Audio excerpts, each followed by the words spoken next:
कि एनसीईआरटी के बिना यूपीएससी हो सकता है। Hello guys, once again welcome to Kaushal IAS. जैसा आप सभी को पता है कि कौशल आईएएस आपको हर समय नई नई चीजें देता है, right, in the sense preparation. आज का जो हमारा वीडियो होने वाला बहुत ही इंपॉर्टेंट वीडियो होने वाला है, क्योंकि सब पूछते हैं, जो भी प्रिपरेशन में जाता है वो एक ही चीज पूछता है कि एनसीईआरटी के बिना यूपीएससी हो सकता है कि नहीं। तो मैं आपको एक ही चीज बता दूं कि एनसीईआरटी के बिना यूपीएससी हो सकता है। और ये जो लाइन मैंने बोला ना, इट इज अ मिथ, ठीक है, कि एनसीईआरटी के बिना यूपीएससी हो सकता है। एक छोटा सा झूठ है। क्यों ये झूठ है, आज की वीडियो में ये आपको पूरा क्लैरिफाई हो जाएगा और मैं आपको बताऊंगा कि किस तरीके से। वीडियो के लास्ट तक आपको बने रहना पड़ेगा जानने के लिए कि एनसीईआरटी कितना इंपॉर्टेंट है या नहीं है, ठीक है। तो ध्यान से वीडियो को लास्ट तक देखिए, अगर पसंद आए तो अपने दोस्तों को शेयर भी करिएगा, ठीक है। चलिए शुरू करते हैं। लेकिन आज का जो हमारा वीडियो है वो क्या है कि how to complete NCERT for UPSC in just 3 month. आप देख सकते हैं मेरे पीछे लिखा हुआ है how to complete NCERT for UPSC in just 3 month and I am going to give you whole road map for 90 days कि किस तरीके से आपको करना है। 3 महीने से ज्यादा अगर आप एनसीईआरटी के पीछे इन्वेस्ट कर रहे हो तो मुझे लगता है कि आप टाइम वेस्ट कर रहे हो, ठीक है। आप जिंदगी वेस्ट कर दो चलेगा, लेकिन आप टाइम वेस्ट मत करो, क्योंकि वक्त सबका नहीं होता और जिसका होता है वो वक्त का नहीं होता। ध्यान से रखना बच्चों ये बात को। तो कैसे, तो ये जो होने वाला road map for the beginners होने वाला है, जो भी प्रिपरेशन में जाते हैं उनको ये जानना बहुत इंपॉर्टेंट है कि एनसीईआरटी है इंपॉर्टेंट कि नहीं है, ठीक है। तो आगे देखते क्या है। अच्छा, ये जो पहले हम लोग करना है कि जो एनसीईआरटी जब हम उठाते हैं पढ़ने को तो क्या क्या दिक्कत होता है। Why most aspirants fail while reading NCERT, ठीक है। पहला कुछ चीज में मैंने ऑलरेडी लिख कर रखा है, आप लोग ध्यान से देखिएगा क्या होता है। Read every NCERT from class to 6, ये तो पहला एक मिथ होता है, ठीक है, कि सब कुछ पढ़ना है कि नहीं। उसमें होता है क्या दिक्कत, that waste months studying absolute fact and relevant chapters. Generally क्या होता है ना, दिक्कत क्या होता है जब एनसीईआरटी पढ़ते हो कि आप लोग हर चीज पढ़ लेते हैं। हम लोग हर चीज, बिगनर्स क्या करते हैं ना, 6 to 12 हर चीज पढ़ना है, किसी ने बोल दिया सब कुछ पढ़ना शुरू कर, जिसकी वजह से जो आपको इररिलेवेंट जो चैप्टर्स है उसके पीछे आपका टाइम वेस्ट हो जाता है बहुत ज्यादा। सेकंड क्या है, मेक्स ह्यूज रिपीटेटिव नोट्स। जब आप एनसीईआरटी का नोट्स बनाते हैं बिगनर्स तो क्या करते हैं पता है, बुक लिख देते हैं, दूसरा बुक लिख रहे हैं, they are writing another book of NCERT. कुछ काम का नहीं है वो। क्या लिखा हुआ देखिए, copying text book from word to word, slow down active recall and synthesis, जो आपको चेंज करना पड़ेगा। थर्ड क्या है, रीड रैंडम एंड नेवर रिवाइजेस।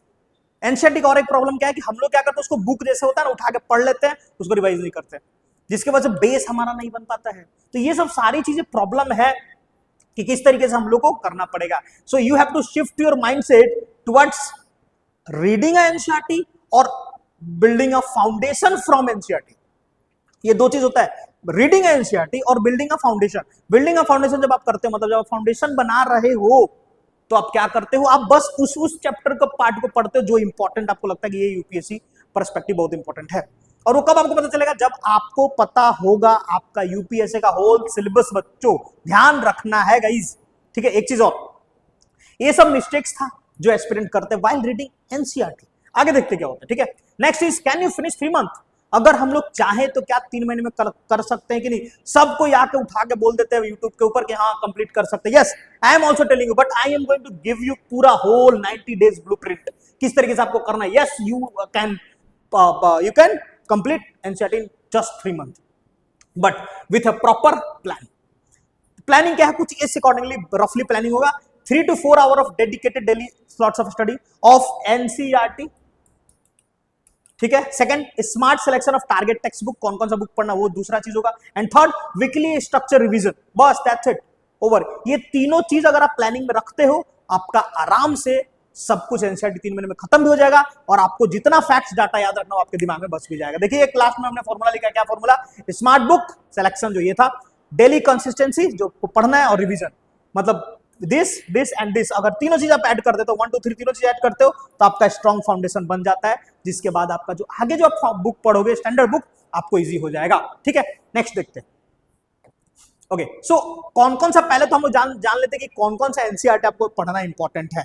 तो यहाँ पे मैंने ऑलरेडी पूरा डाटा बना के रखा है, कौन कौन सा एरिया फोकस भी करना है। क्या, हिस्ट्री आपको तो पढ़ना है, 6 to 12 तक का। अच्छा कुछ कुछ जो है ना, कुछ कुछ जो थोड़े पढ़े होते हैं, बीए वाले होते हैं, मतलब हिस्ट्री ऑनर्स जिन्होंने कर रखा है, वो शायद वो 9 से लेकर 12 तक का भी पढ़ सकते हैं।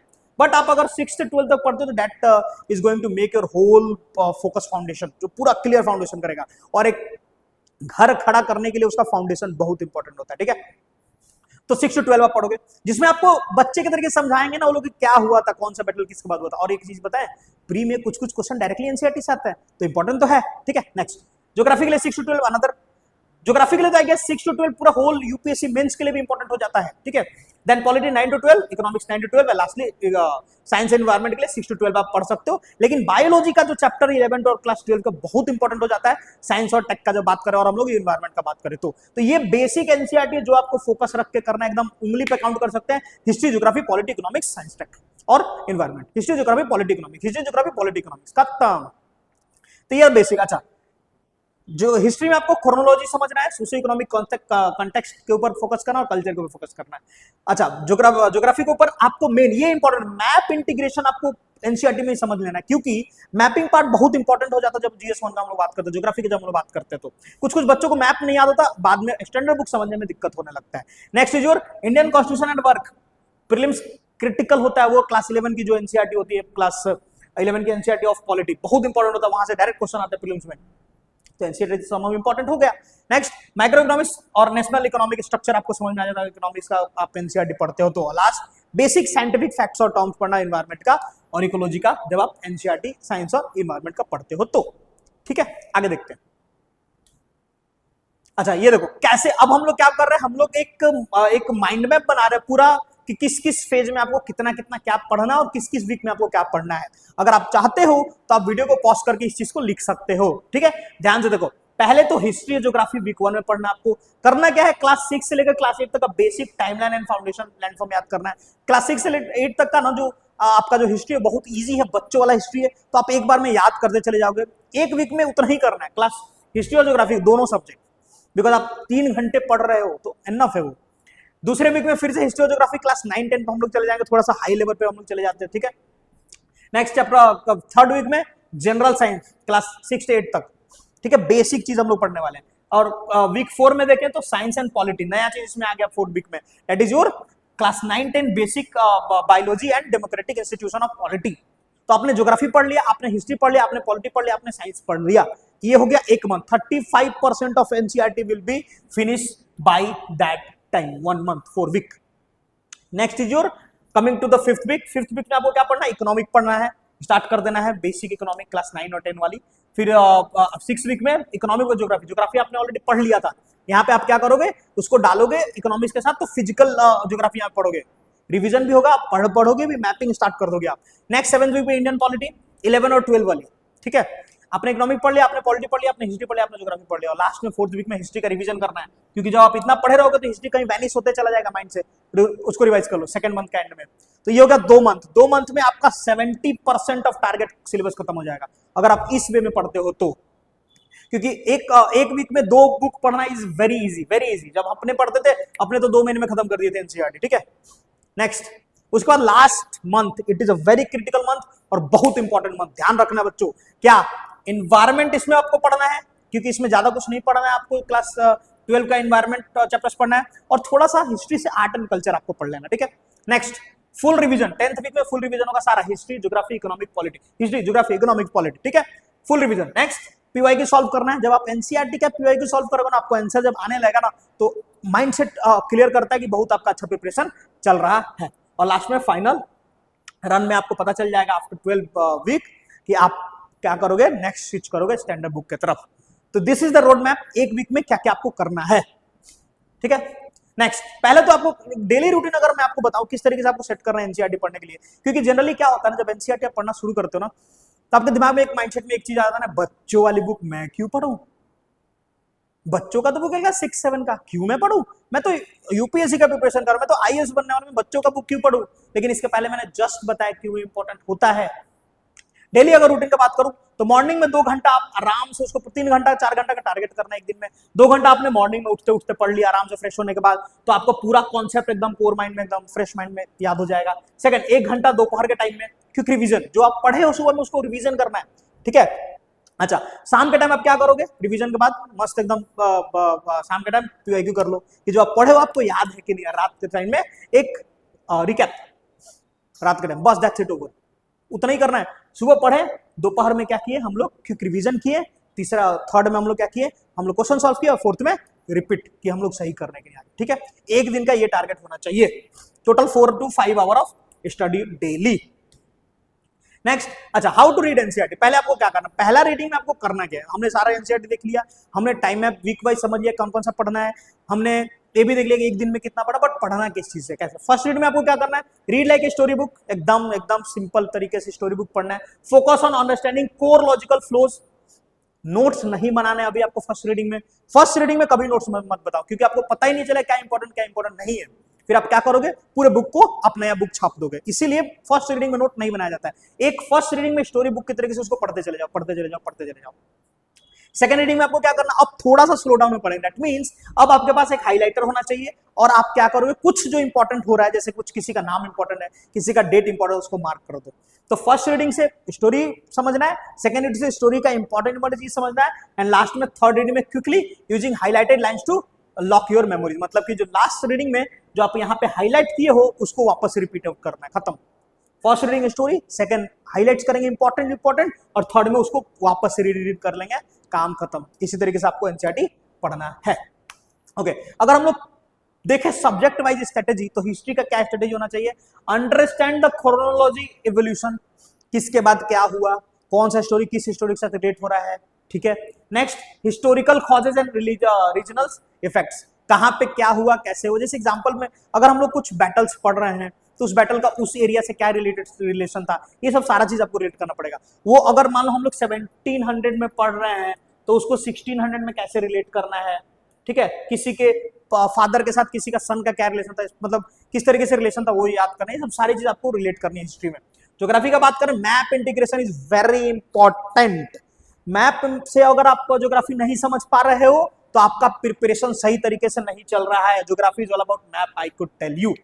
Polity, understand constitutional spirit and governmental structure balances, government कैसे काम कर रहा है, गवर्नमेंट का जो भी वो आर्टिकल्स है हमारा कॉन्स्टिट्यूशन, वो क्यों इंपॉर्टेंट है आपका लिए, आपका फंडामेंटल राइट क्यों इंपॉर्टेंट है, गवर्नमेंट के लिए डीपीएसपी क्यों इंपॉर्टेंट है, सारी चीज पॉलिटी आपको बताता है।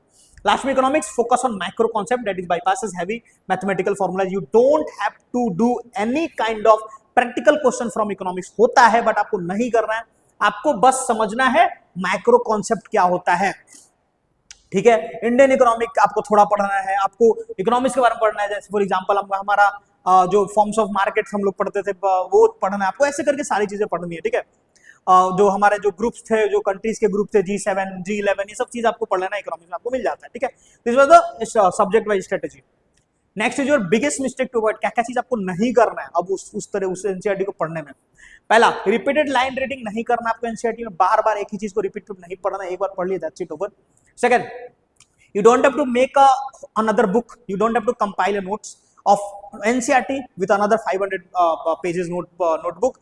Then last में lectures addiction कभी नहीं, do not start watching video session over YouTube। NCERT complete करा देंगे एक महीने में NCERT, हम आपको वीडियो बना के दे रहे हैं, पढ़ तो हम रहे थे ना वीडियो में, चैप्टर तो मेरा कंप्लीट हो रहा था ना, आपका तो नहीं कंप्लीट हो रहा था। इसीलिए कभी भी फोकस करिए एनसीईआरटी को सेल्फ स्टडी के ऊपर, क्योंकि जितना ज्यादा आप एनसीईआरटी पढ़ेंगे खुद, उतना ज्यादा आपका बेस मजबूत होगा बच्चों, ध्यान रखना है, ठीक है।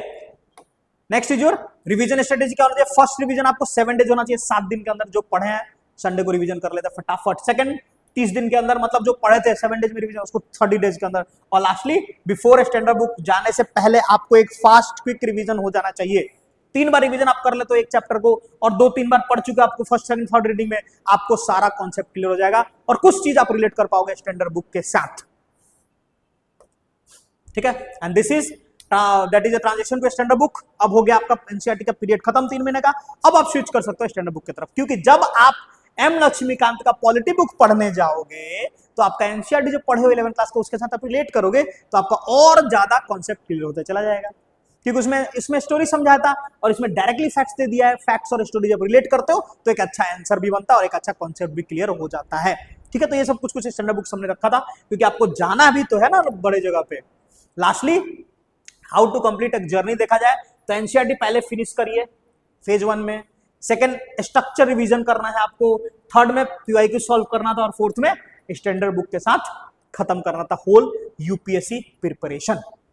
ठीक है, लास्टली एक लास्ट में एक लाइन लिखा मैंने क्या कि your UPSC preparation journey becomes significantly simpler and predictable if you are going to follow a plan, if you are going to follow a roadmap, if you are going to follow a route to the journey। जा रहे हो कहीं, निकल चुके हो, जाना है वहां पे, लेकिन आपको रास्ता नहीं पता तो आप कहीं नहीं जाओगे, आप गुम हो जाओगे। इसीलिए एक स्ट्रेटेजी बहुत इंपॉर्टेंट होता है, ध्यान से आपको रखिएगा। ठीक है, so if you are ready to finish NCERT in 90 days, I am asking a question कि if you are ready to finish your NCERT in 90 days, you just go and like this video, that will support us to make more video like this। and second, do not forget to comment NCERT। अगर आप comment करते हो तो मैं मानूंगा कि आप committed हो, कि आपको 90 days में हमारे स्ट्रेटेजी के अनुसार, हमारे प्लान के अनुसार, हमारे रोड मैप के अनुसार आप एनसीईआरटी कंप्लीट कर रहे हो। ठीक है, तो this is just from your side कि आप एक कमेंट करो एनसीईआरटी, जिससे हमें पता चले कि आप कंप्लीट करने वाले हो। You are dedicated towards your journey, you are dedicated towards your dream, you are dedicated towards your focus, जो आप पढ़ाई करो उसके पीछे। Last, do not subscribe to follow our channel and press bell button कि आपको आगे भी इस टाइप के वीडियो का नोटिफिकेशन जाते रहे, क्योंकि स्ट्रेटेजी बहुत इंपॉर्टेंट होता है। कहीं जाने के लिए, कुछ करने के लिए, लड़ाई करने जा रहे हो लेकिन आपके पास तलवार नहीं है तो आप हार जाओगे। तो अंत में आपको क्या पता चला कि एनसीईआरटी के बिना यूपीएससी किया जा सकता है? यस, बट फाउंडेशन के बिना घर तो नहीं बन सकता ना, तो एनसीईआरटी के बिना यूपीएससी समहाउ डिफिकल्ट हो जाता है। इसीलिए अगर आपको बिगिनर हो, अगर आप इस प्रिपरेशन में जा रहे हो तो फोकस करो पहले एनसीईआरटी कंप्लीट करने के बारे में। एंड अगर कर रहे हो तो हमें कमेंट डाउन करके बताओ कि you are completing your NCERT within 90 days of our plan strategy, and do not forget to like the video. Thank you.